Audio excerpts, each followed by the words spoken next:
ভাইরা, আমি যে কথা বলছিলাম, দুনিয়ার মানুষ আমাদের অন্তরে এমন কিছু কথা ঢুকিয়ে দিতে চাইছে যে কথাগুলো হৃদয়ের মধ্যে চলে গেলে ঈমানটা চলে যাবে। যেমন আমার রাসূলুল্লাহর ভুল থাকা সম্ভব, এই কথা যদি কারো হৃদয়ের মধ্যে ঢুকে যায় সেই ঈমান হারা হয়ে যাবে। এই কথাটা তো দুনিয়ার প্রকাশ্য দুশমনেরা ঢোকাতে পারেনি। তারা অর্থ দিয়ে আমাদের লেবাসধারী কিছু মানুষকে আমাদের কাছে ছেড়ে দিয়েছে। তারা আমাদের কাছে আসে, নামাজের বাড়াই দেখায়, রোজার বাড়াই দেখায়, হজের নিয়ে অনেক বড় বড় কথা বলে। কিন্তু আমার নবীকে আল্লাহ কি সম্মানিত করেছে, আমার লিডারকে আল্লাহ কি মাকাম দিয়েছে, যিনি না এলে পৃথিবীর জমিনের অন্ধকারটা কাটত না। এই পৃথিবীর গরিব গুণকিত দাসী হয়েছিল, যিনি আশাতে আজাদ করে দিয়েছিলেন। এই পৃথিবীর নারীগুলো মর্যাদা পেয়েছে যিনার উসিলায়। এই পৃথিবীর সমস্ত দপ্তরের সমস্ত বিষয়ে যারা আজকে জ্ঞান অর্জন করেছে, সে সায়েন্সের হোক, সে মেডিকেলের হোক, সে বিজ্ঞানী হোক, সে যে কোনো দপ্তরই হোক না কেন, বা এই যে রাষ্ট্রকে কিভাবে পরিচালনা করতে হয়, এই যে রাষ্ট্রের একজন প্রধান হবে, এমন করে বর্ডার সিকিউরিটি ফোর্স হবে, রাষ্ট্রের ভেতরে ফোর্স থাকবে, এই টোটাল শিক্ষা সিস্টেম পৃথিবীতে ছিল না। এই টোটাল সিস্টেম দুনিয়াকে আমিনা লাল গিফট নজরানা দিয়ে গেছে। এই দুনিয়ার মানুষ ডাক্তারি লাইন বুঝতো না, এই দুনিয়ার মানুষের ডাক্তারি অনেক শিক্ষা ভুল ছিল, এই দুনিয়া মানুষের অনেক কিছু এলেম ছিল না। আমার রাসূলুল্লাহ এসে সেই সব জ্ঞানের দরজা কোনো খুলে দিয়েছে। আজকে বিশ্বের মুসলিম দেশগুলোতে যে লড়াই দেখছেন, এই লড়াইয়ের মূল কারণ হলো তেল তেল তেল। এই মাটির তলাতে যে তেল আছে, এটা পৃথিবীর কোনো জ্ঞানী জানতো না গো। এই মাটির তলার দামি সম্পদের জ্ঞান দরজা এলেমটা খুলে দিয়ে গেছে আমার মুহাম্মাদুর রাসূল। তাই পৃথিবীর জমিনে মুসলিম দেশে বিশেষ করে তেলের ভাগটা বেশি পড়েছে। আপনি কাতারে যান, কুয়েতে যান, আরবে যান, যেখানে যান, তেল তেল তেল। আর তেল এত দামি সম্পদ, আমরা কল টিপলে যেমন পানি বেরোয়, ওনাদের কল টিপলে তেল বেরোতে থাকে। এই তেলকে নিতে গেলে পৃথিবীর যারা দাদা হয়ে বসে আছে, এরা দেখছে গায়ে মাথায় হাত বুলালে হবে না, নিজেদের মধ্যে ঝগড়া লাগিয়ে দাও, ওরা দুজন মিলে মারপিট করুক, আর আমি সুযোগে আস্তে আস্তে তেলটা নিয়ে নেব। তাই পৃথিবী জুড়ে যে অপমান ইসলাম ও মুসলমানদের করা হয়, এই অপমানের পিছনে কারণ হলো শুধুমাত্র পৃথিবীর জমিনে তেলকে কয়েকজন দাদা লুটতে চাইছে। যেমন আজকে একটা লড়াই হচ্ছে, নিশ্চয়ই আপনারা জানেন, মসজিদে আকসাকে নিয়ে একটা লড়াই হচ্ছে, জানেন তো নাকি? ওই লড়াইয়ের খবরটা আবার এমন ভাবে বিস্তার করা হচ্ছে, আমার তো মাথা কাজ করে না যে এরা এই খবরগুলো পাই কোথা থেকে। কথা বুঝে আসছে? এই খবরগুলো পাই কোথা থেকে? মসজিদে আকসা এটা হলো ইসলামের প্রথম কিবলা, বলুন সুবহানাল্লাহ। এবং পৃথিবীর বুকে দ্বিতীয় মসজিদ, মুসলমানদের ইসলামের দ্বিতীয় ধর্মস্থান মসজিদে আকসা, জোরে বলুন সুবহানাল্লাহ। তাম পৃথিবীর মুসলমানদের ভালোবাসা, প্রেম, আদর্শ এবং ঈমানের সাথে জড়িয়ে আছে মসজিদে আকসা, জোরে বলুন সুবহানাল্লাহ। মসজিদে আকসাকে ভালোবাসা, মসজিদে আকসার পক্ষপাতিত্ব করা, মসজিদে আকসার পাশে দাঁড়ানো, এটা প্রত্যেকটা ঈমানদারের ঈমানি দায়িত্ব, জোরে বলুন সুবহানাল্লাহ। কিন্তু দুঃখের বিষয়, কিছু কিছু সময় আমাদের কিছু ভুলের কারণে এইভাবে আমাদেরকে তরপাতে হয়, এভাবে আমাদেরকে পস্তাতে হয়। সেরকমটা কি? যেমন সাপ কখনো দুধ কলা খাইয়ে পুষতে নয়, ঠিক তেমনই সমাজের বুকে একটা সমাজ আছে যাদেরকে বলা হয় ইহুদি। যেটা বলছিলাম, দুনিয়া কারোর জন্য চিরস্থায়ী নয়। যদি ইজ্জত পেতে চান, সম্মান পেতে চান, শান্তি দুনিয়া আখিরাতের পেতে চান, নিজেকে মুহাম্মদ রাসূলের কদমে জুড়ুন, নবীর প্রেমিক হন। নবীর থেকে আমাদেরকে সরাবার দুই শ্রেণীর মানুষ চেষ্টা করছে। এক শ্রেণীর মানুষ যারা ইসলামের প্রকাশ্য দুশমন, তাদেরকে আমরা চিনি। কখনো তারা বলে মাদ্রাসায় সন্ত্রাস তৈরি হয়, কখনো তারা ইসলামের বিভিন্ন কাজকে ব্যান্ড লাগাবার চেষ্টা করে। তারা হলো ইসলামের প্রকাশ্য দুশমন। ক্ষমতার জোরে তারা এই কাজগুলোকে করতে চায়। কথা বুঝছেন? কিন্তু আরেক শ্রেণীর মানুষ আমাদের দুশমন আছে, যারা ক্ষমতার জোরে প্রকাশ্য আছে, তাদেরকে না চিনতে পারি আমরা, কিন্তু আমাদের ভেতরের মধ্যে আমাদের সাথে থাকে আর এক দল দুশমন আছে, যারা আমাদেরকে রাসূল থেকে সরাতে চাইছে। দেখবেন নামাজের বাড়াই অনেক দেখায়, রোজার বাড়াই অনেক দেখায়, হজের বাড়াই অনেক দেখায়, কিন্তু আমার রাসূলের আলোচনা, নবীর মাকাম, নবীর সম্মান, নবীর প্যার, নবীর গুরুত্ব তারা দিতে চায় না। সমাজের মধ্যে খেয়াল করে দেখবেন, আমাদের মধ্যে কিছু মানুষের এমনও ধারণা হয়ে গেছে যে রাসূল পাক সাল্লাল্লাহু আলাইহি সাল্লাম মাআযাল্লাহ, আল্লাহ ক্ষমা করেন, তিনি তো মরে গেছেন, শেষ হয়ে গেছেন। বলুন নাউযুবিল্লাহ। এটা আকীদা তাদের। তারা আমাদের মধ্যে এই জিনিসটাকে, এই পয়জনটাকে ঢুকাতে চাইছে। একটা কথাই ঢুকালে তাদের লাভ কি? তারা যদি ঢুকাতে পারে, এর বিনিময়ে তারা টাকা পাবে, ডলার পাবে, পদ পাবে, গাড়ি পাবে, বাড়ি পাবে। কেন পাবে? কারণ এই কথাটা যতক্ষণ না আমাদের মধ্যে ঢুকাতে পারছে, ততক্ষণ আমাদের ঈমান মজবুত থাকছে। পাপী হতে পারি, কিন্তু ঈমান নবী হায়াত মানি, তাই আমাদের ঈমান আছে। আর ঈমান যতদিন আমাদের আছে, কোন শক্তি আমাদেরকে ততদিন পরাজিত করতে পারছে না। জোরে বলুন সুবহানাল্লাহ। যুগ যুগ ধরে এই পৃথিবীতে ইসলামকে ও মুসলমানকে মিটিয়ে দিবার ষড়যন্ত্র হয়েছে। আজকে নতুন নয়, আগেও হয়েছে। চিঙ্গিস খান করেছে, হালাকুল খান করেছে। আরে কত চেষ্টা হয়েছে। আমেরিকাতে বুশ বলেছিল মুসলমান ঢুকতে দেব না, কিন্তু আজকে সেই আমেরিকাতে লক্ষ নয় কোটি কোটি মানুষ ইসলাম কবুল করে তাদের মসজিদ মাদ্রাসা সব তৈরি হচ্ছে। জোরে বলুন সুবহানাল্লাহ। এই যে বিস্তার, এই যে জিনিসটা। আর ইসলামের প্রকাশ্য দুশমন কারা? যারা মানুষের প্রভু হতে চাইছে তারা। যেমন ফেরাউন, নমরুদ, এজিদ ছিল, আজও কিছু আছে তারা। আমার আজ বুঝতে পারছেন তো নাকি? কেন হয়তো কিসসা কাহিনী ওয়াকিয়া শোনাই শুধু অভ্যাস। একটু ভেতরে ঢুকুন, আপনাদের পায়ের তলার মাটি সরে যাচ্ছে, আপনারা জানেন না। তখন দিশেহারা হয়ে যাবেন, যেমন আজকে দিশেহারা হয়ে যাচ্ছে। সেদিন ভাবা দরকার ছিল, যখন তাদের ঘরে আশ্রয়ের জন্য কোনো দেশ আশ্রয় দিচ্ছিল না, প্যালেস্টাইন তাদেরকে আশ্রয় দিবার কি দরকার ছিল? আশ্রয় দিতে গিয়ে কি হলো? ধরুন আমি বুঝাবার জন্য বলছি, এই বাড়িওয়ালা কোথায় গেল? এই বাড়িওয়ালা এখন দুজন লোক, কেউ গ্রামের বা কোনো জায়গা থেকে এসেছে, কেউ তাকে থাকতে দেয় না। ওই দুজনকে বাড়িওয়ালা হয়তো থাকার জায়গা করে দিল। 1 বছর 2 বছর পর ওই দুজন বাড়িওয়ালাকেই বার করে দিচ্ছে। এটা কি ইনসাফ? বলুন, এটা কি ইনসাফ? প্যালেস্টাইনে সেম জিনিস ঘটেছে। যখন হিটলার বিশ্বজুড়ে ইহুদিদের ঘরে মেরে শেষ করে ফেলছিল, হিটলার কে ছিল? খ্রিস্টান ছিল। বিশ্বজুড়ে যখন মেরে শেষ করে দিচ্ছিল, তখন ওই প্যালেস্টাইন বাসীরা অসহায় ইহুদিদের ঘরে নিজের দেশে আশ্রয় দিয়েছিল। ভাই আসেন, আপনিও মানুষ, আমিও মানুষ, জানি আদর্শ ইসলাম শিখিয়েছে, কিন্তু মনে রাখবে জীব জন্তু সবার উপরে দয়া দেখাতে হয়, কিন্তু বিষধর সাপের উপরে দয়া দেখাতে নাই। কথা বুঝে আসছে না? নাই। আপনার আশপাশে গিরিয়ে কুকুর ঘুরে বেড়ায়, দয়া দেখাতে হয়, তাকে মারতে নাই। অবালা পশু, মারলে পাপ হবে। কিন্তু কেউ যখন পাগলা কুকুর হয়ে যায়, তার উপরে দয়া দেখিয়ে মাথায় হাত বুলাতে যাবেন না, তাহলে বিপদ আছে। ঠিক না বে? ঠিক বাবা। মানুষকে ভালোবাসতে হয়, কিন্তু যার মধ্যে মনুষ্যত্ব শেষে পশু হয়ে যায়, তাকে কিন্তু ভালোবাসতে নাই। তাকে যদি ঘরে নিয়ে যান, ও মা বেটি ইজ্জত সব ইজ্জত নিয়ে চলে যাবে। কথা বুঝে আসছে না? নাই। এই জন্য কিছু কিছু জিনিস বুঝতে হয়। আজকে তারাই এদেরকে বার করে দিয়ে হই হই করছে। কথা বুঝে আসছে? আল্লাহ মসজিদ আকসাকে হিফাজত করেন, বলুন আল্লাহুম্মা আমিন।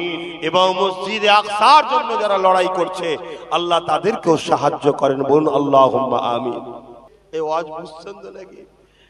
যে হুজুর আবার এসব ওয়াজ করছে কেন? দুনিয়াটাও জানতে হবে। ربنا آتنا في الدنيا حسنة وفي الآخرة حسنة وقنا عذاب النار। আল্লাহ দুনিয়ার ভালাই দেন, আখিরাতের ভালাই দেন। যদি দুনিয়ার ভালাই দোয়া আগে চাইতে বলেছে, এই দুনিয়ায় কি ঘটছে যদি না জানো, কাল পাশে উঠলে তোমাকে বলবে কে ভাই মুসলমান, তুমি তো ভাই লড়াই করো না বো। এটা তো মহল তৈরি করা হচ্ছে। কথা বুঝছেন না বোঝেন না? আপনারা বুঝতে পারছেন না মনে হয় না? আপনাদের বুঝতে অসুবিধা হচ্ছে মনে হচ্ছে, না এই আলোচনায় অসুবিধা হচ্ছে? ভালো তারে বুঝুন, ভালো তারে বুঝুন। আমাদেরকে অনেকে বলে তোদের কি দাম আছে, তোরা কত পার্সেন্ট আছিস। অনেকজন তো আবার প্রকাশ্য বলা শুরু করেছে মোল্লাদের লাগবে না, বলছে না? বলেন, আমার দেশেই শুরু হয়ে গেছে, অনেক আমার রাজ্যেরও অনেক জায়গায় শুরু হয়ে গেছে। তোর আর ক পার্সেন্ট আছিস, কি করবো বলিয়ে?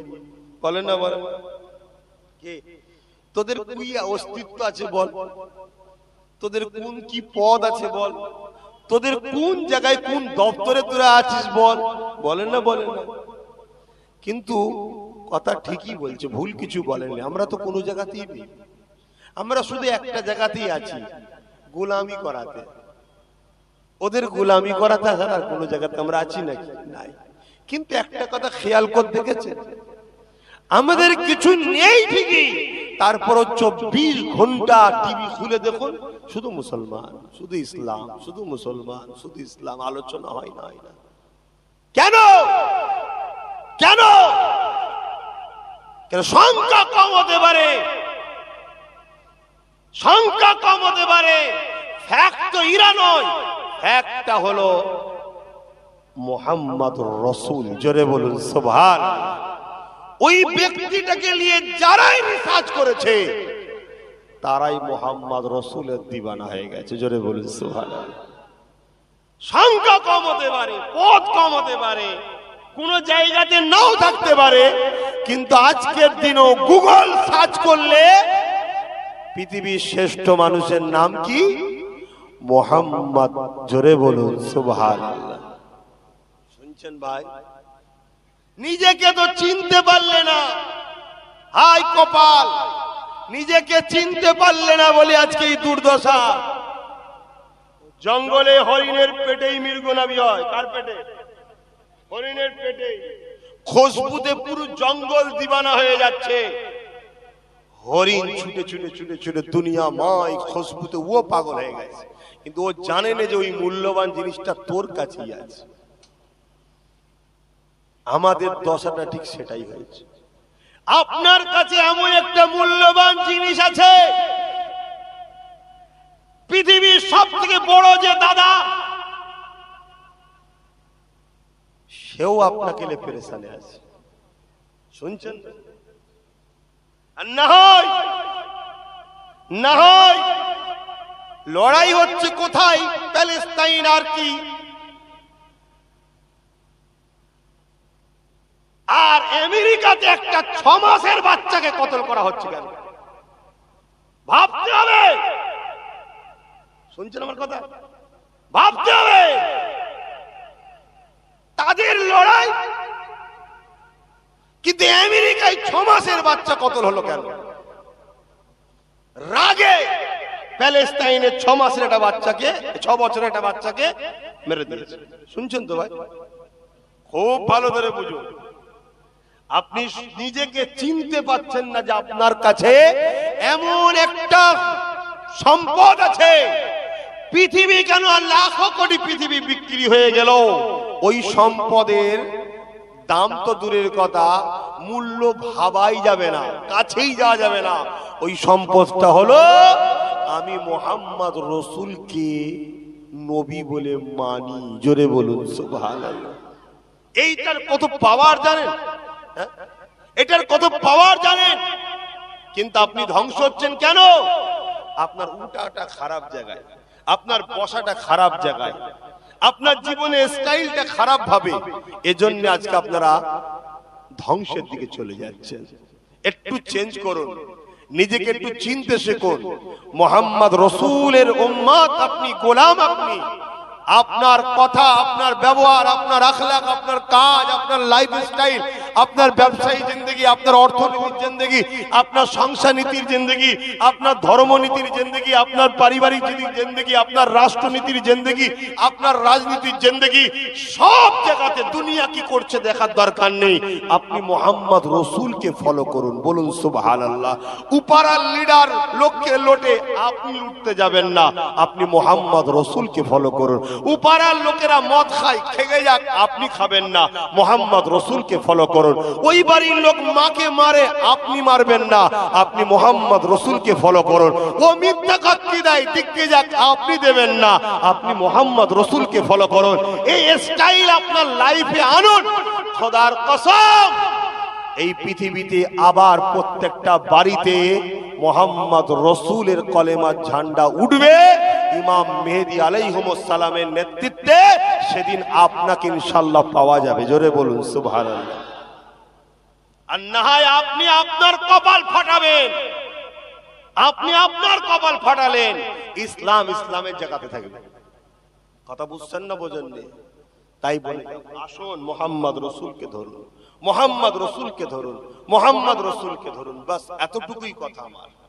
মোহাম্মদ রসুলকে ধরুন, যিনি সমস্ত মানুষের জন্য শত শেষ মেসেঞ্জার রসুল নবী হয়ে এসেছেন এবং তামাম আলমের জন্য রাহমাতাল লিল আলামিন হয়ে এসেছেন। জোরে বলুন সুবহানাল্লাহ। তিনার বিষয়ে পৃথিবীর প্রত্যেকটা ধর্মের ধর্মগুরুরা বলেছে মোহাম্মদ রসুলের জোড়া দ্বিতীয় আসেনে আর আসবে না। জোরে বলুন সুবহানাল্লাহ। কার কথা বলছি? পৃথিবীর প্রত্যেকটা ধর্মের ধর্মগুরু মনীষীরাই বলেছে মোহাম্মদ রসুলের জোড়া আসেনে আর আসবে না। আমি সেই রসুলের কথা বলছি যাকে আপনারা মানেন, বলেন, মুখে শুধু নয়, বাস্তবে মানুন, বাস্তবে মানুন। আলহামদুলিল্লাহ, মুখে বলেছেন, ওই পাওয়ারটা আপনি পেয়ে গেছেন, কিন্তু ওই পাওয়ারটাকে আপনার কর্ম ঢেকে রেখেছে। একটু কর্মতে রসুলের সুন্নতকে আনুন, ওই ম্যাগনেট দেখবেন আলো দেবে, পাওয়ার দেবে। ওই পাওয়ার আপনাকে এত পাওয়ার দেবে যে দুনিয়ার সর্ব জায়গায় দেখবেন আপনি আপনার নিজের কোন রকম কৃতিত্ব বুঝতে পারবেন না, কিন্তু তারপরও দুনিয়ার সব জায়গায় আপনি সম্মান পেতে থাকবেন। জোরে বলুন দরুদ শরীফ। আল্লাহুম্মা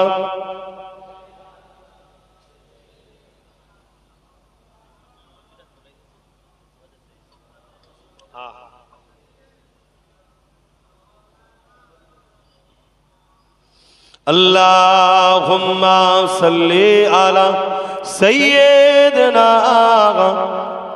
मौलाना मुहम्मद व अला आलि सय्यिदना।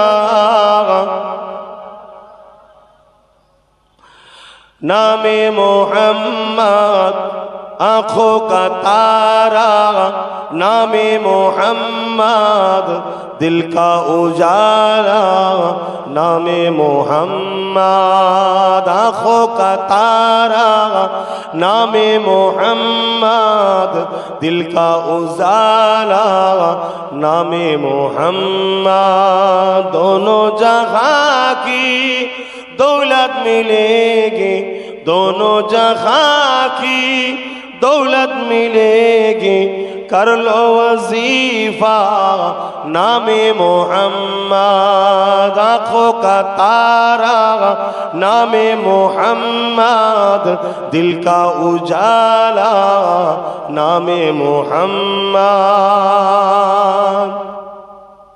पूछेगा मौला है लाया क्या क्या, पूछेगा मौला है लाया क्या क्या, मैं तो कहूँगा नामे मोहम्मद। जन्नत के पत्तों पे अरसे उला पर, जन्नत के पत्तों पे अरसे उला पर आदम ने देखा था नामे मोहम्मद, आँखों का तारा नामे मोहम्मद, दिल का उजाला नामे मोहम्मद।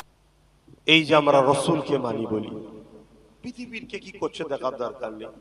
যেখানেই নবীর কথা হবে, নবীর আলোচনা হবে, সময় যদি আমার থাকে, হ্যাঁ ইমার্জেন্সি কোনো কাজে আমি পেশেন্ট, আমি নিজেই বিমারে আছি, আমার নিজের পেশেন্টকে নিয়ে যেতে হবে, ওটাও তো একটা মোহাম্মদ রসুলেরই হুকুম, ঠিক না বেটি? কিন্তু আমরা দেখেছি কি সুস্থ সবল ছেলে মাহফিলে আসে, এদিক ওদিক দোকানে আড্ডা দেয়, মোহাম্মদ রসুলের কথা শুনতে চাই না। তাহলে বলুন আমরা ধ্বংস হচ্ছি কেন? বুঝতে পারছেন না? এই গুরুত্বগুলো দেন যে চলো সেই সহিংসার কথা শুনবো যিনি তামাম পৃথিবীকে 23টা বছরেতে শান্তি কি জিনিস, ইনসাফ কি জিনিস, মানবতা কি জিনিস, ইনসানিয়াত কি জিনিস, বিবেক কি জিনিস, কল্যাণ কি জিনিস, মুক্তি কিভাবে পাওয়া যায়, গরিব থেকে উঠতে কিভাবে হয়, রাষ্ট্র কিভাবে চালাতে হয়, কিভাবে নিরাপদে থাকতে হয়, নারীর কি অধিকার, পুরুষের কি অধিকার, সমস্ত কিছু লাইফ স্টাইলটা শিখিয়ে পৃথিবীতে শান্তি প্রতিষ্ঠিত করেছিলেন। জোরে বলুন সুবহানাল্লাহ। মক্কা থেকে শুরু করেছিলেন, মদিনা থেকে ক্লাস লিয়া শুরু হয়েছে, চীন থেকে শুরু করে, সাউথ আফ্রিকা থেকে শুরু করে পৃথিবীর এমনকি ভারত পর্যন্ত এমন কোন জায়গা ছিল না যে মোহাম্মদ রসুল 23 বছরে সভ্যতা, ইনসাফ, ইনসানিয়াত, ন্যায়, শান্তি ও সাম্যের বাণী প্রতিষ্ঠিত করতে পারেননি। সব জায়গায় করে দিয়েছিলেন। জোরে বলুন সুবহানাল্লাহ।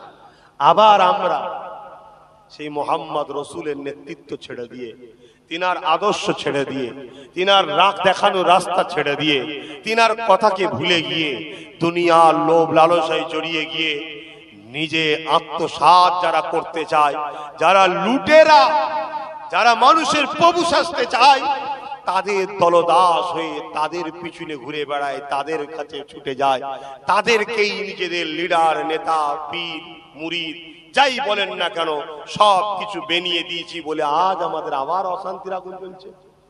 আজ তাই আমরা মাকে জুলুম করি, তাই বাপের নামে কেস হয়, তাই আমাকে রাজার নেতারা লোটে, তাই জুলুম সমাজে ফেতনা হয়, তাই গরিব দেখলে লোক ঘৃণা করে। এই কারণ হলো আমরা রসুল ছেড়ে দিয়েছি। আমার আমি কেসটা কাহিনী আমিও জানি, কিন্তু সবটাই তো শুনতে হবে রে বাবা, এখনো তো শুনতে হবে। অতএব জিন্দেগিকে পরিবর্তন করো। এই পৃথিবীতে মানুষ হলো শ্রেষ্ঠ, এই পৃথিবীতে মানুষও বাঁচে, একটা কুকুরও বাঁচে। একটা কুকুর কারো ধরে গেলে এক মুঠো দেয় খেতে, খাই, আবার পরে কারো ধরে গেলে লাঠিও খেতে হয়, মারও খেতে হয়। সেই জিন্দেগিটা তো আস্তে আস্তে আমাদের হচ্ছে, এই হচ্ছে না? তাহলে বলুন এই কি জিন্দেগি? এই জিন্দেগি থেকে উঠে আসতে গেলে একটাই রাস্তা, নিজেকে মোহাম্মদ রসুলের সঙ্গে জুড়ুন। ওই মুখে শুধু নবী মানি এর নাম হবে না। মেনেছিল হযরতে বেলাল, হাবশি দেশের কালো একটা মানুষ। তখন মানুষ কিনা বেচা হতো, তখন মানুষ কিনা বেচা হতো। গরিব ধনীরা জোর করে নিয়ে বেঁধে মদিনার বাজারে বিক্রি করে দিয়েছে। উমাইয়া তাকে খরিদ করেছে, কথা বুঝে আসছে, খরিদ করে তাকে নিয়ে এসে, যেমন আমরা বাজার থেকে গরু বা গৃহপালিত পশু নিয়ে এসে চাষবাস করায় খাটাই, ওরকম খাটাচ্ছে, মারছে, ধরছে, শুধুমাত্র কিছু খেতে দেয়, কিছু বিচার নেই, বলার কিছু নেই, মেরে ফেললেও কোনো বিচার নেই। আইন ছিল না তো, এই আইন তো রাসূল করেছে, এই আইন তো রাসূল শিখিয়েছে, তার আগে ছিল না। খুব ভালো করে বুঝুন, ইতিহাস বলছি। ঠিক একদিন মক্কা বাজারেতে ওপেন বেলালকে মারা হচ্ছে। কিভাবে? হাতে পায়ে দড়ি, বেড়ি, রক্তাক্ত অবস্থায় টেনে নিয়ে যাওয়া হচ্ছে, পিটা হচ্ছে, মারা হচ্ছে। পাশ দিয়ে হযরত আবু বকর যাচ্ছিল, দেখে ময়া হয়ে গেছে। এই যে ময়া হওয়া, এই আবু বকরকে ময়া হওয়া শেখানোটাও মোহাম্মদ রসুল শিখিয়েছে। জোরে বলুন সুবহানাল্লাহ। আবু বকর সিদ্দিক যে হাজির, কে? মোহাম্মদ রসুলের গোলাম। হ্যাঁ জানি শ্বশুর হয়, জানি শ্বশুর হয়, কিন্তু মোহাম্মদ রসুলের গোলামি আবু বকরকে সিদ্দিক পর্যন্ত পৌঁছে দিয়েছে। জোরে বলুন সুবহানাল্লাহ। হ্যাঁ জানি আমার বংশের দাদু হয়, আমার 34 পোস্টের দাদু, সব বুঝি, কিন্তু সত্য জায়গাটাই সিদ্দিক আকবরও বলেছে আমি মুহাম্মদ রাসূলের গোলাম। কথা বুঝে আসছে, এটাকে মানতেই হবে বাপ। তো ভাইয়েরা আমার, তাহলে সেই জায়গায় আবু বকর সিদ্দিক যে বলে কেন মারছো, তখন মক্কার জালিম আরো সব সন্ত্রাসরা জড়ো হয়েছে, তারা বলছে এ আবু বকর, আমাদের গোলাম, আমাদের কিনা খরিদ করে আমরা মারি ধরি কেটে ফেলি, তোমার বলার কি আছে, তোমার অত দরদ কিসের, আমরা কে যা খুশি করতে পারি। সিদ্দিক আকবর বললেন ঠিকই তো, তোমাদের তো সিস্টেমই এটা, তখন তো কোনো আইনই নেই। তাই তখন তিনি জানেন যে তারা খুব লুবি, অর্থতে খুব লুবি, তাই তখন বললেন যে শোনো, তোমরা কি এই গোলামটাকে বিক্রি করবে? বিক্রি করবে? কতই কিনেছো? 5 দিরহামে, 10 দিরহাম, 15 দিরহাম, এইভাবে বাড়াতে বাড়াতে বাড়াতে বাড়াতে 300 গুণেরও বেশি টাকা দিয়ে হযরতে বেলালকে আবু বকর সিদ্দিক কিনে নিল। জোরে বলুন সুবহানাল্লাহ। বেলাল এসে আবু বকর সিদ্দিকের পিছনে গোলাম যেভাবে দাঁড়ায়, তখন তো সিস্টেম যেমন ছিল, গলায় দড়ি দেওয়া থাকবে, বেড়ি টেনে টেনে নিয়ে যাওয়া হবে, গরু নিয়ে আসেন না বাজার থেকে, এইভাবে যেতে হবে, দুনিয়ার লোক দেখবে আই দেখ গোলাম কিনে নিয়ে যেতে। কি অপমান বলেন তো, এ দশা তোমার আমার হতো, রাসূলুল্লাহ বাঁচিয়ে দিয়েছে, কিন্তু আমরা আবার ওই দশাতে যাচ্ছি, ওই দিকেই যাচ্ছি রাসূল ছেড়ে দিয়ে। তাই ফিরে আসো। তো হযরতে বেলাল ওইভাবে আবু বকর পিছনে এসে দাঁড়িয়েছে, আবু বকর সিদ্দিক বেলালকে বুকে জড়িয়ে ধরেছে। জোরে বলুন সুবহানাল্লাহ। এ বেলাল, আমি যে মুহাম্মাদের দ্বীনকে মানি, যে মুহাম্মাদের গোলামি করি, আমার দ্বীন ও আমার নেতা বলেছে আল্লাহর সৃষ্টি সবাই সমান, কেউ কাউকে গোলাম বানাওনি, তুমি আমার ভাই, তুমি আমার গোলাম নয়, যাও আমি তোমাকে আজাদ করে দিলাম। জোরে বলুন সুবহানাল্লাহ। ভাইরা আমার, সেই খুন, সেই ঘরের ছেলে বলে যাচ্ছি, তোমাদেরকেও আমি আজাদ করার চেষ্টাই বলছি। ভাববেন আমরা তো আজাদ আছি, কে বলেছে আজাদ আছে? একটা জলসা করতে গেলে স্বাধীনতা নেই, একটা কথা বলতে গেলে স্বাধীনতা নেই, আছে? একটা ছেলের পরীক্ষার বা একটা পাসপোর্টের কোনো সই আনতে যাবেন, সেই স্বাধীনতা নাই, আছে? একটা ঘর করতে যাবেন, সেই স্বাধীনতা নাই, একটা দোকান করতে যাবেন, সেই স্বাধীনতা নাই, ট্রেন স্টেশনে একটু পেটের জ্বালায় দুটো খাবারলে ট্রেনে ওটা বিক্রি করবে, সেই স্বাধীনতাও আজকে নাই, আছে? কথা বলুন, আছে? দিনকে দিন আমরা গোলামের দিকে চলে যাচ্ছি, খেয়াল করুন, এখনো সময় আছে। আর আপনাদের এই কথাগুলো শিখাচ্ছি বলে আজকের যারা আবু জেহেলের চালা আছে, সেদিন যেমন রাসূলুল্লাহর বিরুদ্ধে লেগেছিল নবীর কথা, নবীর গোলাম বলার জন্য, আজকের আবু জেহেলের চালারা আমাদের বিরোধী করছে। কথা বুঝে আসছে?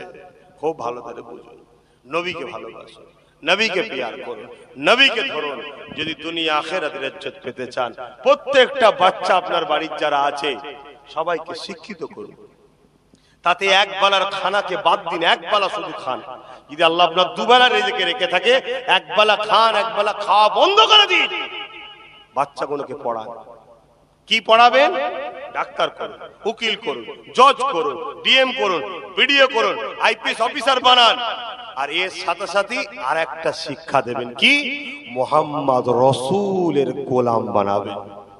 লাভ কি হবে? মুহাম্মদ রাসূলের গোলাম যদি আপনার ডাক্তার হয়, আপনার ছেলে, ও মা বাপ ছেড়ে দিয়ে শহরে গিয়ে থাকবেন, ও যত টাকা ইনকাম হোক, ও মায়ের এসে পাঠিয়ে বাপের পাঠিয়ে, এটা মুহাম্মদ রাসূলের গোলামির ফল।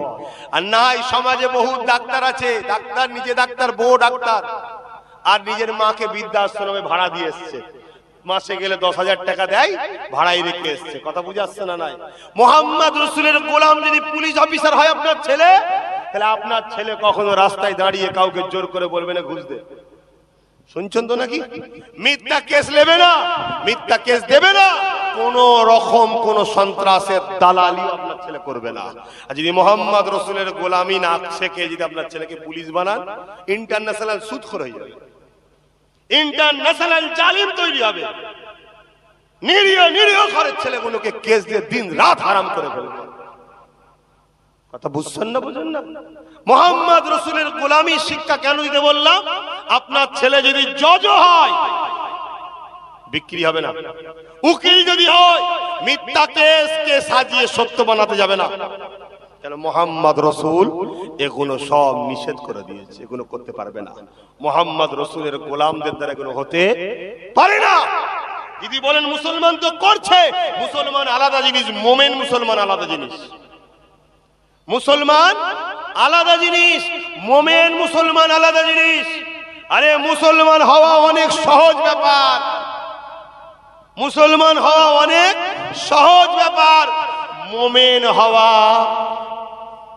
আকাশে চাঁদকে নেবিয়ে আনা থেকেও কঠিন ব্যাপার।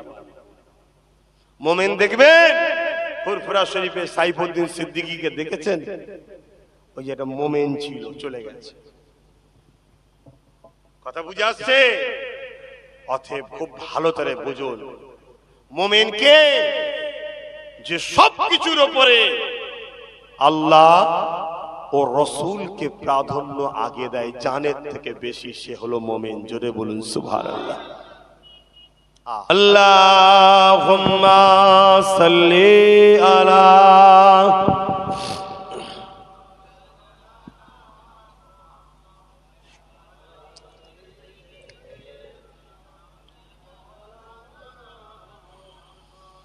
मेरी उल्फत मदीने से यूं ही नहीं, मेरे आका का रोजा मदीने में है।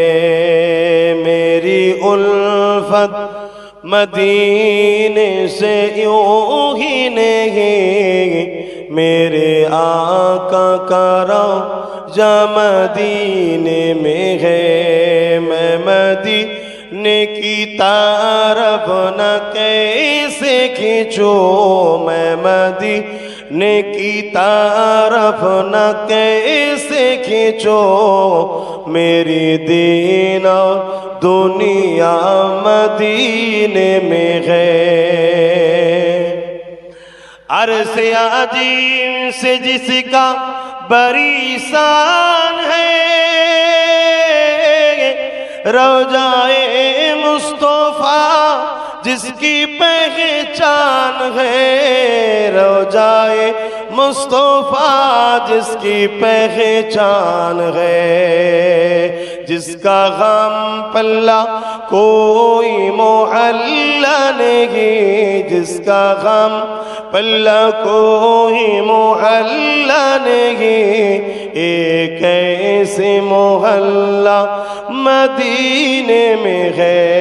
मेरी उल्फत मदीने से यूं ही नहीं, मेरे आका का रोजा मदीने में है। अल्लाहुम्मा सल्ली अला सय्यिदना ওয়ালা আলে সাইয়্যিদনা। ভাইরা, বাপেরা, আব্বা জানেরা, যুবকেরা, আমার কথাতে কেউ কষ্ট পাচ্ছেন না তো? নবীর গোলামের হাতে দ্বারা, কথা দ্বারা তার পাড়া প্রতিবেশী কখনো বিপদ ও কষ্ট পেতে পারে না। জোরে বলুন সুবহানাল্লাহ। হাত্তাকে যদি অমুসলিম ভাইয়েরাও তার পাশে থাকে, হিন্দু হোক, খ্রিস্টান হোক, যে কোনো ধর্মেরই হোক, নবীর গোলাম যে হবে তার কথা দ্বারা, হাত দ্বারা তারাও নিরাপদ থাকবে, তারা কষ্ট পেতে পারে না। একই বলা হয় নবীর গোলাম। জোরে বলুন সুবহানাল্লাহ। কিন্তু কেউ যদি সন্ত্রাসী করে, জুলুম করে, অত্যাচার করে, তোমাকে মারতে আসে, জান বাঁচাবার জন্য ডিফেন্স করা ইসলামে ফরজ। জান বাঁচাবার জন্য ডিফেন্স করা ইসলামে ফরজ। তুমি যদি মনে করো না আমার জান যাই জায়গায় মারবো না, এটা আত্মহত্যা হবে, তোমাকে ডিফেন্সের চেষ্টা করতে হবে। কিন্তু তুমি যদি এক পা গিয়ে কারোর উপরে জুলুম করো, এটা হারাম। নবীর গোলাম কখনো জালিম হতে পারে না, নবীর গোলাম কখনো চিটিংবাজ হতে পারে না।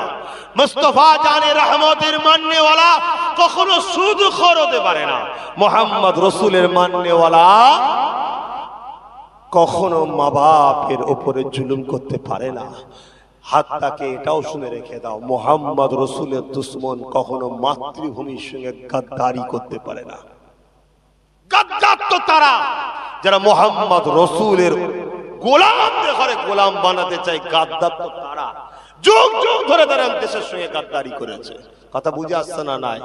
দুঃখের বিষয় আমরা সেই গাদ্দারদের পিছনে, অনেক গাদ্দারের পিছনে ছুটি, সবাই না হলো অনেকের পিছনে আমরাও ছুটে বেড়াই। কথা বুঝে আসছে? এই জন্য আজকে আমাদের এই দুর্দশা। যারা আমার দেশকেই ভালোবাসে না তারা দেশবাসীকে কখনো ভালোবাসবে? আর যারা দেশকে ভালোবাসে তারা দেশবাসীকে ভালোবাসবে। মোহাম্মদ রসুলের গোলাম মানেই সে মাতৃভূমিকে ভালোবাসবে। কেন? মোহাম্মদ রসুল তার জন্য মডেল। মোহাম্মদ রসুল নিজের মাতৃভূমি মক্কাকে ভালোবেসেছে, মক্কার জন্য কেঁদেছে, মক্কাকে সন্ত্রাস মুক্ত করেছে, মক্কাকে সার্বিক সার্বভৌমত্ব নিরাপদে রেখেছে, মক্কাকে নিচর থেকে তুলে অনেক উপরে তুলে দিয়েছে। জোরে বলুন সুবহানাল্লাহ, আরো জোরে বলুন সুবহানাল্লাহ। যে মক্কায় কত বিহায়াপনা হতো, ওপেন উলঙ্গ নারীর নাচ হতো, কিনা বেচা হতো, বাচ্চা বাচ্চা ছেলেদেরকে প্রথমে বললাম হত্যা করা হতো, জবাই করা হতো দুনিয়ার হাতে তৈরি করা নকল খোদাকে খুশি করার জন্য। সে কোনো সব বন্ধ করেছে মোহাম্মদ রসুল। নারীদের কোনো ইজ্জত ছিল না, মোহাম্মদ রসুল সে ইজ্জত ফিরিয়ে দিয়েছে। জোরে বলুন সুবহানাল্লাহ। গরিবের কোনো কদর ছিল না, আর মক্কায় আজকের দিনে গরিবই নেই। জোরে বলুন সুবহানাল্লাহ। তাম পৃথিবীতে কয়েক লক্ষ হাজার কোটি ডলার টাকা শুধু বছরে তাদের জাকাতের বাইরে দেশে চলে যাচ্ছে, লিবার কেউ নেই। অথচ এই মক্কা একটা সময় কি করতো? তারা ছিল কিছু, কেউ বকরি চড়িয়ে, কেউ দুম্বা চড়িয়ে, কেউ ভেড়া চড়িয়ে এই করে খেত। শুনছেন তো ভাই? কিন্তু আমার আমেন আল্লাহ তাদেরকে সর্বদিকে শিক্ষা দিয়েছে। যেমন একত্ববাদের বিশ্বাসে কিভাবে ইবাদত করতে হয় ওটাও শিখিয়েছে, কিভাবে ব্যবসা করতে হয় শিখিয়েছে, কিভাবে একে অপরকে সহযোগিতা করতে হয় শিখিয়েছে, কিভাবে বন্ধুত্ব করতে হয় শিখিয়েছে, কিভাবে আত্মীয়তা করতে হয় শিখিয়েছে, কিভাবে রাষ্ট্র চালাতে হয় সেটাও শিখিয়েছে। টোটাল কিছু শিখিয়ে শিখিয়ে শিখিয়ে আমার রাসূল তাদেরকে পৃথিবীর শ্রেষ্ঠত্বের জায়গায় তুলে দিয়েছে। জোরে বলুন সুবহানাল্লাহ। যতদিন এই পৃথিবীতে আমরা মোহাম্মদ রসুলকে মডেল হিসাবে মেনে চলতাম, ততদিন আমার ধরে আমেরিকা হোক আর ব্রিটেন হোক, লন্ডন হোক আর ফ্রান্স হোক, জাপান হোক আর ইন্দোনেশিয়া হোক, আমার দরের গোড়ায় এসে দাঁড়িয়ে থাকতো, ইজাজত দিলে তারা ঢুকতে পারতো। শুনছেন? যেদিন থেকে আমরা মোহাম্মদ রসুলকে বার করে দিয়ে দুনিয়ার মদ, নেশা, নারী, লোভ, টাকা পয়সা এবং চরিত্রহীন জালিম নেতাদের ঘরে ঢুকিয়েছি এবং মুনাফেক বক্তা মলিশা পিসাবদের ঢুকিয়েছি, সেদিন থেকে আল্লাহ আমাদের কাছ থেকে সবকিছু কাটতে কাটতে কাটতে কাটতে এমন জায়গায় নামিয়ে দিয়েছে, আজকের বাজারে কুকুরের দাম আছে তো মাফ করবেন, মুসলমানের দাম নেই। আজকের দিনের কথা বলছি, হাকিকাতে মুসলমানের কথা বলছি না। যদি বলেন কি করে বলেন, হ্যাঁ দেখুন না, কলিকাতার হাতিবাগানে যান, একটা একটা কুকুরের দাম 15 লাখ, 20 লাখ, 30 লাখ, 40 লাখ কুকুর বিক্রি হয় জানেন হাতিবাগানে। আরে হ্যাঁ কি না বলবেন তো, কড়া ডোজ হচ্ছে নাকি? শুধরে যাও, রোগ হলে তো ওষুধ খাওয়াতে হবে রে, তেতো বলে কি ডাক্তার ছেড়ে দেবে নাকি? হ্যাঁ খা তবে তো ভালো হবে। হাতিবাগানে 15 লাখ, 20 লাখ, 30 লাখ টাকা করে কুকুর বিক্রি হয়, আর আমাদের পাড়ায় বাপ ছেলেকে বিক্রি করে মেয়ের বাপের কাছে 1.5 লাখ 2 লাখ টাকায়। দাম কমেছে না বেড়েছে? তাহলে আমি যে বললাম যে কুকুরের দাম আছে তো মুসলমানদের কিছু দাম কমে গেছে, ভুল বলেছি? খেয়াল করে দেখুন না। অথচ ইসলাম কি বলছে? বিয়ের সময় কন্যা নারীকে টাকা দিতে হয়, নারীকে, ছেলেকে না স্ত্রীকে দিতে হবে। এখানে উল্টো হয়ে গেছে। কি হয়েছে? সে মেয়ের বাপের গলায় পা দিয়ে টাকা নিচ্ছে, দিতে হবে। যদি 10,000 টাকা কম হয় বল লাভ মেরে উঠে পড়েছে, বের করবো এক্ষুনি চলে যাবো। সেরকম উপযুক্ত জায়গায় যদি পাল্লায় পড়ে না, মেয়ের বাপের পাল্লায়, ও সারা জীবনের বেশ শখ মিটিয়ে দেবে একদম। কথা বুঝছেন না? আচ্ছা, আমার ইসলাম শিখিয়েছে খবরদার নেকা করবে আল্লাহর খুশির জন্য। তোমাদের দুজনের মাধ্যম দিয়ে আল্লাহ দুনিয়ায় মানুষ্য জাতির সিলসিলা জারি রাখবে। এটা হচ্ছে সিস্টেম। এই সিস্টেমের জন্য তোমরা বিয়ে করো। কিন্তু এখানে কি হচ্ছে? আরে সিস্টেম ইসলামের নয়, এই সিস্টেম তো মানুষের বানানো। মানুষের সিস্টেমে কখনো শান্তি নাই। ইসলামের সিস্টেমে আসো, শান্তি পাবে কি করে? 1 লাখ টাকা মোটরসাইকেল নিয়েছো, আর বাপ এদ্দরে ওদ্দরে চেয়ে চুয়ে এসে তোমায় দিয়েছে। এখন রাত্রি যদি বলো বউকে পানি ঢেলে এনে দে, বউ বলছে ঢেলে খেগে যা। তোর এত বড় সাহস, আমি স্বামী হই? বলছে স্বামী হস্তে কি হয়েছে, টাকা দিয়ে তোকে কিনেছি। কি বলছে না বলেন? আর তুমি যদি তাকে ভালোবাসায় নিয়ে আসো স্ত্রী হিসাবে, সে রাত 12টা বলো 1টা বলো, পানি কেন যদি বলা হয় যে একটু শরীরটা কষ্ট হচ্ছে, সে মাথাও মেসেজ করে দেবে, পাও টিপে দেবে, ভালোবাসবে। কেন? নবী বলেছে নারীরা, স্বামী হলো তোমাদের জন্য ঢাল, তাদেরকে তোমরা বাঁচিয়ে রাখো, সুন্দর রাখো, সেফটি রাখো। তাদেরকে যত ভালোবাসবে সে তত তোমাদের ঢাল ও কাঠ মজবুত হয়ে থাকবে। জোরে বলুন সুবহানাল্লাহ।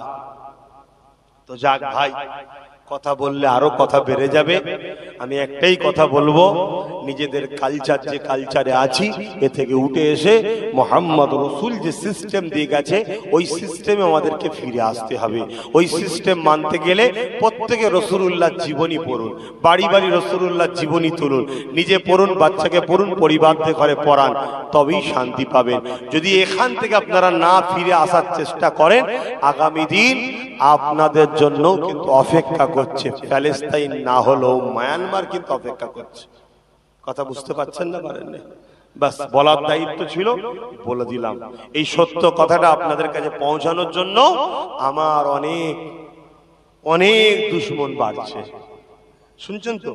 অনেক দুশ্মন বাড়ছে, অর্থাৎ দুনিয়ায় যারা মানুষের প্রভু হতে চায় তারা আমার দুশ্মন তৈরি হচ্ছে। আল্লাহ আমাদেরকে বোঝার তৌফিক দেন, হিদায়াত করেন। বোন আল্লাহুম্মা আমিন।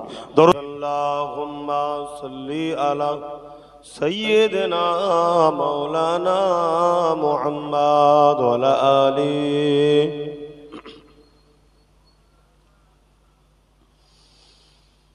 मेरी बात बन गई है, तेरी बात करते करते।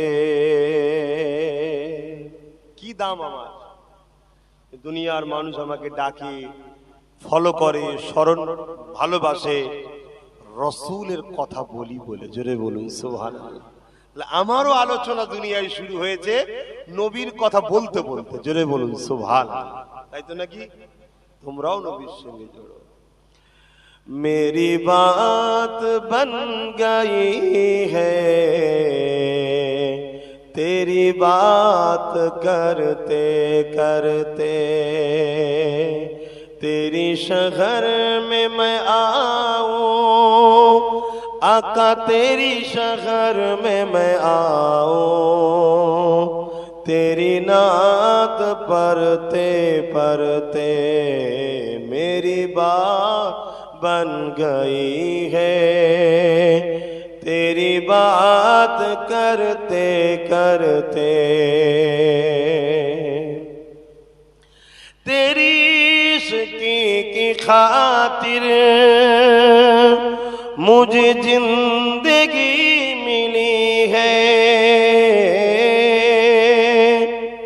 तेरी इश्क़ की खातिर मुझे जिंदगी मिली है।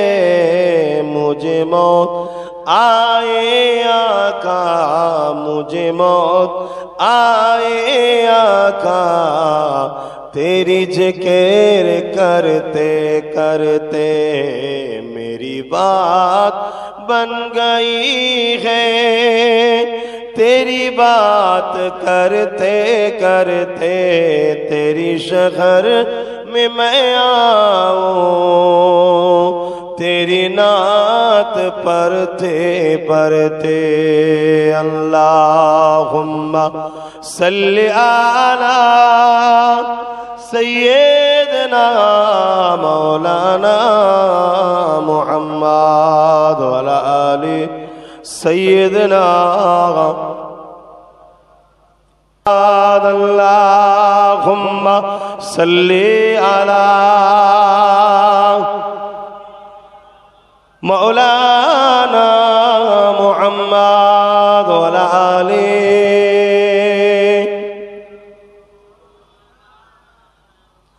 সব জায়গাতে আমার রসুলের নাম, সবকিছু রসুলকে কেন্দ্র করে। জান্নাত দরজা দরজায়, আরশে ওলাই, গাছের পাতায় পাতায়, ফেরেশতাদের ঠোঁটে ঠোঁটে, হুরেদের চোখে চোখে, সব জায়গাতে, কোরআনের পাতায় পাতায়, নামাজে, আজানে, সব জায়গাতে মোহাম্মদ রসুলকে আল্লাহ রেখেছে। এ থেকে আমাদের বুঝতে কি বাকি হচ্ছে যে আল্লাহ তিনি নিজেকে দুনিয়াতে আমাদের কাছে জাহির করেন না, দেখা দেন না। তিনি দেখা দেবে যারা মোহাম্মদ রসুলকে লিডার ও নেতা বলে তিনার দেখানো রাস্তায় চলে জান্নাতে যাবে, তাদেরকে আল্লাহ জান্নাতে দেখা দেবে। জোরে বলুন সুবহানাল্লাহ। তাদেরকেই দেখা দেবে যারা মোহাম্মদ রসুলকে আগে আপন করে নেবে, আগে ভালোবেসে নেবে, আগে পিয়ার করে নেবে, আগে ধরে নেবে, মোহাম্মদ রসুলের কাছে পৌঁছাবে। মোহাম্মদ রসুলই তাদেরকে আল্লাহ দেখার উপযুক্ত বানাবে, তারপরে দেখা হবে। জোরে বলুন সুবহানাল্লাহ। সামান্য একটা দুটো পদ পেলে আপনাদের এলাকার লোকেদের ধরা পাওয়া যায়, কি আছেন না নাই? কথা বলবেন তো, আছেন না নাই? আর আল্লাহ দোনো জাহানের সৃষ্টিকর্তা, 99টা পদের তিনি খোদ নিজে মালিক, তিনাকে এত সহজে দেখা যায়, এত সহজে পাওয়া যায়? তার জন্য ট্রেনিং নিতে হবে, উপযুক্ত হতে হবে। ওই উপযুক্তটা বানাবার জন্য একটা দরবারেই শুধু ট্রেনিং ও বানাবার অধিকার দিয়েছে আল্লাহ। সেই দরবারটার নাম হলো মদিনা শরীফ, সবুজ গম্বুজওয়ালা দরবার। জোরে বলুন সুবহানাল্লাহ। মক্কাও নয়, মদিনা শরীফ। ভালো করে আকীদা ঠিক করে নাও। মক্কায় ওখান থেকে তৈরি হয়ে এসে আল্লাহু আকবার করে সিজদা করবেন, এক রাকাতে 1 লক্ষ রাকাত সওয়াব পাবেন। জোরে বলুন সুবহানাল্লাহ। আর ট্রেনিং ছাড়া এসে সিজদায় পড়ে পড়ে পড়ে পড়ে কপাল ঘষে দিয়ে কালো করে ফেলেন। মক্কার ভেতরে একটা দেখবেন হাতেম বলে একটা জায়গা আছে কাবা শরীফের পাশে, ওর ভেতরে সিজদায় পড়ে যদি কাঁদতে কাঁদতে মরেও যায়, আল্লাহ বলবে ফেরেশতাকে তুলে নিয়ে জাহান্নামে। শুনছেন না? শুনেন। আল্লাহ তোমার আমার নামাজের মুখাপেক্ষী নয়, তোমার আমার নামাজের ভুকা নয় আল্লাহ। হ্যাঁ, আমিনার লালের কাছ থেকে ট্রেনিং নিয়ে এসে সেজদা দিক, এক সেজদাতে আল্লাহ ওলি বানিয়ে দেবে। জোরে বলুন সুবহানাল্লাহ। ওই দরবার ছাড়া কোনো জায়গাতে ট্রেনিং এর জায়গা নাই। আমরা সব দুনিয়ার লোককে ধরে ধরে ধরে ধরে ওই দরবারের সঙ্গে জুড়তে চাইছি। অতএব জিসা উলামা, বক্তা সাহেব, পীর সাহেব, মলি সাহেব, পীরজাদা সাহেব, হাজি সাহেব, দরবেশ সাহেব, যত সাহেব থাকুক না কেন, যার আলোচনা কথাবার্তায় দেখবেন যে আমাদের ঘরে ধরে ধরে নবীর সাথে জুড়তে চাইছে, সেখানে আপনারা গিয়ে জুড়ে জুড়ে বসুন। আর যেখানে দেখবেন নবীর সঙ্গে জুড়ার ব্যাপার নেই, ও দুনিয়ার হিরে দানা, সোনা দানা, গয়লা যা দিকে যাক, সেখানে জুড়ে বসে কিছু লাভ নেই। ও দুদিনের পেটটা হবে, অন্য কিছু হবে না। শুনছেন না? শোনেন না? বোঝার হয় বুঝেলি, না বোঝার হয় বাপ, আর কিছু করার নেই। কেন আমাকেও কিছু লাইন আমার রসুল বেঁধে দিয়েছে, এই রেড লাইনটা ওভারটেক করবি না, কেন এটা রেড জোন, এর ওভারটেক করলে অসুবিধা আছে, ডেঞ্জারাস। কথা বুঝে আসছে না? নাই তো যাক, আমাদের কিছু মানুষের নাম দিয়েছে, আমি ঠিক সবার নাম পড়তে পারছি না, একজন দুজনের নামই পড়তে চাইছি না। তেনারা গত 23 সালে আল্লাহর হাওয়ালায় চলে গেছে। চিন্তা করে দেখুন কত মানুষ ছিল 23 সালে আল্লাহর হাওয়ালায় চলে গেছে। আজ 23 সালে, এই বছরই গেছে, তার মানে আমিও যে চলে যাব না এই বছরে কোনো গ্যারান্টি না। এ বছর তো দূরের কথা, এই মাসটাই থাকতে পারবো কি ঠিক নেই। যদি বলেন যে আজকেই তো মাসের শেষ দিন, আজকে শেষ দিন তো নাকি, বাংলা বাংলা আর আজকে শেষ। যদি মনে করে হারে বাবা সন্ধ্যা হবে, সূর্য ডুববে, কালকে উঠবে, আমি সন্ধ্যা সূর্য ডুবার আগে আমিও ডুবে যেতে পারি, কোনো বিশ্বাস নেই, শুধু বেরিয়ে চলে যাবে। হয় হয় এরকম না এরকম, দুটোর মধ্যে একটা হয়ে রয়ে যাবে, আর খুলবেও নেই বা খুলেছে মোড়ে নেই, ব্যাস, মানে বেরিয়ে চলে গেছে। রুটা কি বলবেন? রুটা কি জানেন? কথা নেই। রুটা কি জানে? রুটা হচ্ছে আল্লাহর হুকুম। জোরে বলুন সুবহানাল্লাহ। রুটা কি? আল্লাহর হুকুম। যা এসেছে চলে আই, চলে যাবে, এটা হচ্ছে রূহ। কারো কথা শোনে না। লোহার খাঁচাতে ভরে রাখলো থাকা যায় না। তাম পৃথিবীর সেনাদের দিয়ে পাহারা দিয়ালো, একে রুকা যায় না। কাঁচে সিল করা বাক্সের মধ্যে ভরে রাখলেও থাকা যায়নি। মাইকেল জ্যাকসন নাম শুনেছেন না? ড্যান্সে পৃথিবীকে নাচিয়ে দিয়েছে। এমন ড্যান্স দিত পৃথিবী নাচতো, ডলারের উপরে নাচতো সে। এত টাকা, এত টাকা। সে ভেবেছিল 150 বছর বাঁচবো, মদকে কন্ট্রোল করবে। হয় সব জায়গায় পাগলামি করতে গেলে হয়। 150 বছর বাঁচবে। পৃথিবীর শ্রেষ্ঠ শ্রেষ্ঠ ডাক্তারদের ঘরে সব খরিদ করে নিয়েছে পুরো একদম। সারা জীবনের জন্য আমার কাছে থাকবে, লাইফ বল কি লাগবে, পৃথিবীর শ্রেষ্ঠ ডাক্তারদের কিনে ফেলেছে। সব সময় পুজপুজু ঘরে, সব সময় চেক আপ চলে। হ্যান্ড গ্লাস ছাড়া কথা চলে না, কোনো বাজারের খাবার খাই না, ওর আলাদা খাবার তৈরি হয়, ল্যাবে গিয়ে পরীক্ষা হয়, রাত্রিরে ঘরে শুধু না, আলাদা সুগার মেশিন আছে, সেখানে ভেতরে হয়তো কোনো পয়জন ভাইরাস না ঢোকে। এত কিছু করার পরও 50 পার করতে পারে। হঠাৎ একদিন রাত্রিরে দম নিতে পারছে না, ডাক্তার হাজির। অনেক চেষ্টা করেছে, হুকুমকে রুকা যায়? আল্লাহ বলল চলে আয়, হুস। পরের দিন ঘোষণা হয়ে গেল, তোমাদের মাইকেল জ্যাকসন নাচনেওয়ালা চলে গেছে। শুনছেন না শোনেন না? কিন্তু বেচারির বিষয়ে আমি একটা কথা বলবো, যাবার আগে কিন্তু একটা কাজ করে গেছে। কি?